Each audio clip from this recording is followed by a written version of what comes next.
প্রেম করি। কি হলো? এখানে আসলে আরে এটা আমার এক ভাবির বাড়ি। তো যেহেতু আমরা তো প্রেম করব, পার্কে গেলে তো প্রেম করতে পারবো না। আর পার্কে গেলে বিভিন্ন ছেলেপিলে ডিস্টার্ব করবে। আমরা হচ্ছে পার্কে সুন্দরভাবে প্রেম করতে পারবো না। এই জন্য ভাবির বাড়ি আইছি, বুঝেছো? আইসো। আইসো, আইসো, আইসো।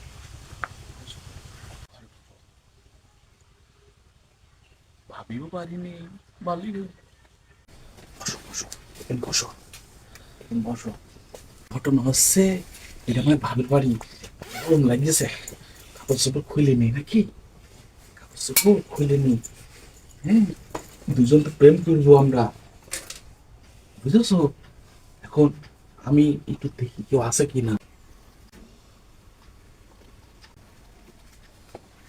ভাবি বাড়ি নেই, কেউ বাড়ি নেই, বুঝেছো? কেউ বাড়ি নেই। ভালো না, ফাঁকা বাড়ি। কাপড় চোপড় খুলবা খুলবা, কাপড় চোপড় খুলবা নাকি? খুলবা না? থাক, না খুলবা না। না না, করি, আচ্ছা, একটু প্রেম করি। কি হলো? কেউ দেখে ফেললে সমস্যা।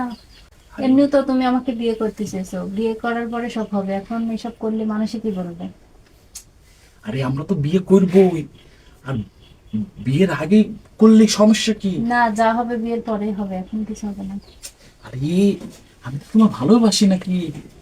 ভালোবাসলেও তাও আমার ভয় করছে, কেউ দেখে ফেললে সমস্যা। আমরা তো বিয়ে করব, তুমি আমার ভালোবাসো না?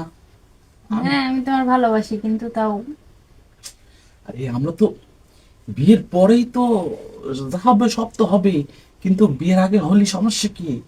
না না, এসব ঠিক নেই না। আচ্ছা, তোমার মতন সৎ মেয়ে আমি জীবনে দেখিনি। মানুষ বিয়ের আগে প্রেমিক প্রেমিকের সাথে কত সম্পর্ক করে। তুমি আসলে খুবই ভালো মেয়ে, যে একটা পুরুষ যদি, আমি যদি তোমাকে ধোকা দিই, তাই না? এই জন্যই তো নাকি? হুম হুম। আচ্ছা, তোমার মতন মেয়ে যদি সবাই থাকতো তাহলে তো ভালোই হইতো। বিয়ের আগে সবই যদি দিয়ে দিয়ে, তাহলে পর সে যদি বিয়ে না করে, তাহলে পর তার সেটাই তো স্বামীকে কথা। ধোকা দেওয়া হচ্ছে, তাই না? হুম হুম। আচ্ছা, ঠিক আছে, বিয়ের পরেই সবকিছু হবে, সমস্যা নেই। আর তোমার সাথে যদি আমার কপালে লেখা থাকে বিয়ে হবে, হবে। হ্যাঁ, আর যদি কপালে না লেখা থাকে তাহলে বিয়ে হবে না, নাকি? হুম। এই তো। আচ্ছা ঠিক আছে, তুমি অনেক ভালো মেয়ে। হুম, তোমার আহ, নয় নীতিক, তোমার শিক্ষা ভালো আছে।